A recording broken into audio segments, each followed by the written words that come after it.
Hay gente tan buena que pasa re mal.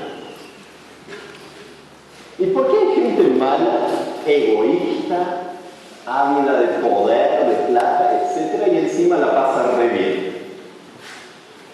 ¿Alguna vez se preguntaron eso? Yo por lo menos muchas veces me pregunté. Hace miles de años que nos planteamos esa pregunta y le seguimos dando vuelta a esa pregunta. Ya los antiguos egipcios, hace miles de años, se preguntaban exactamente lo mismo. Y entonces algún egipcio muy sabio inventó un cuento para dar una cierta respuesta a esa pregunta. Y entonces contaban el ejemplo de un rico que pasaba súper bien y cuando murió fue enterrado así con todos los honores y procesiones y pirámides y qué sé yo cuánto. Y había un pobre que también murió y lo enterraron ahí en medio del desierto nomás. Una tremenda injusticia. Y entonces el cuentito egipcio continúa que la solución a esta injusticia está en más allá. Y ahí de pronto lo vemos a ese pobre vestido con vestiduras hermosas, sentado al lado del dios Osiris, que era uno de los dioses egipcios, y el rico está abajo en el lugar del castigo. Un cuentito egipcio de hace miles de años atrás para dar una cierta respuesta a esa pregunta. ¿Les suena conocido ese cuentito? Algo así acabamos de escuchar. Resulta que había judíos hace miles de años en Egipto que habían escuchado ese cuentito y habían dicho, capaz que. Y se lo llevaron. Y entonces los judíos también transmitían eso, obviamente adaptado, no hablaban de Dios Osiris y así.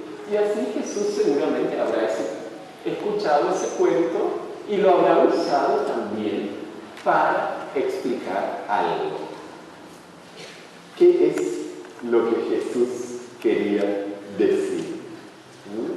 Bueno, podemos empezar a hacer todo el análisis, bueno, históricamente, claro, es un cuentito que viene de los egipcios, etcétera, etcétera. Después podemos hacer todo el análisis, bueno, ¿a quién le estaba hablando Jesús? Bueno, le estaba hablando a los fariseos, o sea, es una advertencia para los fariseos. Hasta ahí todo bien. Pero la pregunta clave siempre es ¿qué nos quiere decir a nosotros? Y está hablando de una realidad que a todos en algún momento nos va a tocar. La realidad del cielo y del infierno. Y entonces es muy fácil a primera vista. Obviamente los buenos se van al cielo y los malos se van al infierno. ¿No es cierto? ¿Están de acuerdo o no? Tiene que ser así, porque si no la vida sería una tremenda injusticia. Será justicia, como dicen los escritos ahí de los abogados y qué sé yo, aunque sea en el más allá. Y sí, pero también nos empezamos a complicar. ¿Dónde queda la misericordia de Dios? Si los buenos van al cielo, los malos van al infierno, ¿yo dónde quedo? Yo tan bueno no soy. No creo que me vaya derechito al cielo, pero al infierno tampoco me quiero ir. Y además Jesús también habla de la misericordia y que siempre quiere perdonar. Y el Papa Francisco nos volvió a recordar, Dios no se cansa nunca de perdonarnos. Y entonces, ¿para qué el infierno?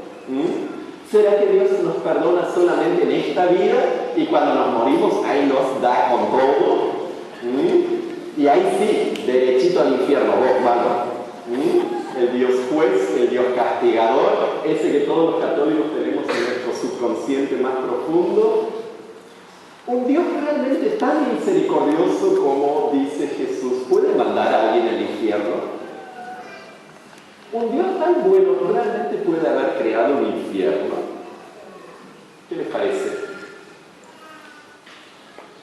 ¿Qué les parece? Y en realidad no. Pero entonces los malos también se van todos al cielo.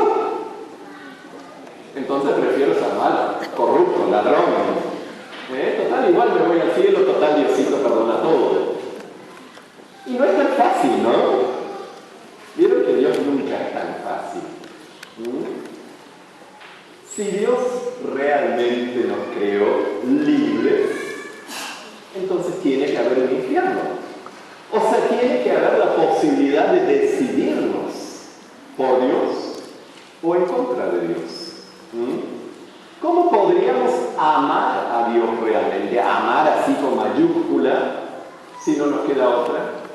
Si necesariamente hagamos lo que hagamos, todos terminamos en el cielo. Si Dios nos obliga a amarlo y a estar junto a Él, ¿qué clase de libertad sería?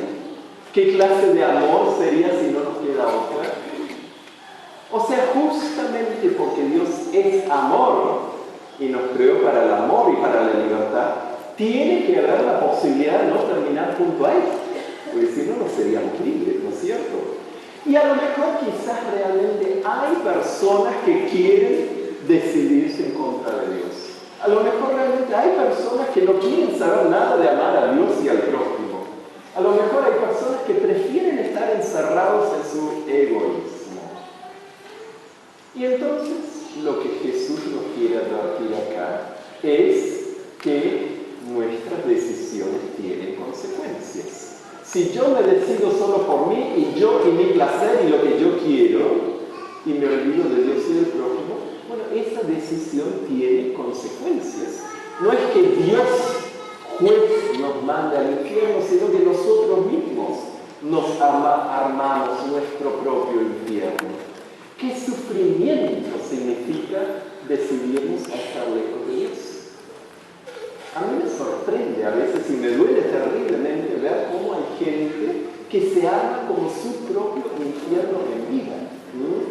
Y que por la desesperación de tener más plata, o por estar en las garras de los vicios, o por las infidelidades repetidas y qué sé yo, y al final uno vive en un infierno, pero no es un castigo de Dios, es algo que yo mismo nomás me hice. Y entonces Jesús con todas estas imágenes, obviamente son imágenes, porque por un lado, una imagen es que el infierno es así, una hoguera, una llama, un fuego, qué sé yo. Por el otro lado dice que el infierno es oscuro y frío, y ahí ya se contradice todo, ¿no es cierto? Y hay rechinar de dientes, pero ¿cómo vamos a tener dientes en el infierno?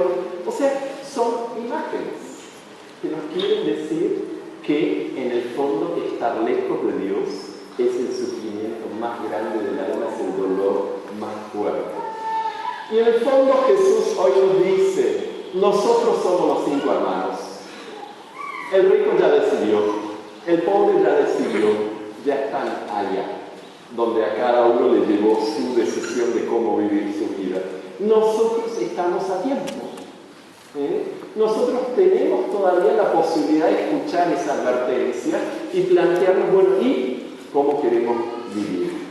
¿Cómo queremos decidir armar nuestra vida? ¿Queremos escuchar la palabra de Dios? Escuchar, el verbo escuchar, en terminología bíblica, significa obedecer. Queremos obedecer lo que nos dice la palabra de Dios.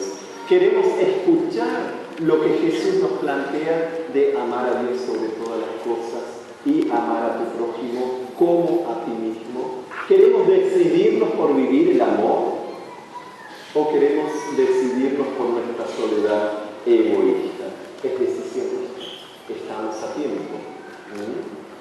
Justamente en estos días, con la terrible granizada que nos tocó acá en toda esta zona, conozco ejemplos increíbles de amor al prójimo, de solidaridad, de desprendimiento. Aunque tenía 2 colchones, ya regaló uno para la persona que se quedó sin, y buscaron chapas y tejas y todo para ayudarse mutuamente.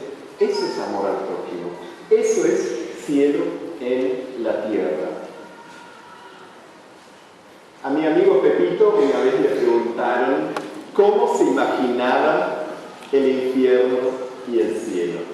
Y entonces Pepito se quedó pensando un poco y después dijo, bueno, yo me imagino el infierno como una gran sala llena de gente, en el medio de la sala un fuego con una olla con comida riquísima. Y toda la gente tenía cucharas largas para poder comer de esa comida riquísima. Pero resulta que estaban todos pálidos, pirú, flacuchentos así, enojados, porque resulta que esas cucharas eran tan largas que no se las podían poner en la boca. Y entonces tenían esa comida impresionante delante mismo y se estaban muriendo de hambre. El infierno según Pepito. Después le preguntaron, bueno, ¿y el cielo? ¿Cómo es para vos el cielo? Y Pepito se quedó pensando y dijo, bueno, yo me imagino el cielo como una gran sala, llena de gente, al medio un fuego, con una olla, con comida riquísima, y todo el mundo con cucharas largas para alcanzar esa comida. Y todos felices y contentos y charlando y bien alimentados, porque resulta que usaban esas cucharas largas para alimentarse mutuamente. El infierno y el cielo. Decisiones.